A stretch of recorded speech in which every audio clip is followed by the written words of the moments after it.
हवेत गोळीबार करून व्हिडिओ काढणारे धनंजय मुंडेंचे कार्यकर्ते कैलास फडवर गुन्हा दाखल झालाय।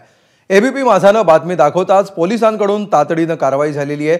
राष्ट्रवादी अजित पवार गटाचे मंत्री धनंजय मुंडे यांचा कार्यकर्ता कैलास फड याचा हवेत गोळीबार करतानाचा व्हिडिओ अंजली दमानिया यांनी ट्विट केला। या व्हिडिओच्या आधारे पोलिसांनी परळी शहर पोलीस ठाण्यामध्ये गुन्हा दाखल केलाय। अधिक माहिती घेऊया, आमचे प्रतिनिधी गोविंद शेळके सध्या आपल्या सोबत आहेत।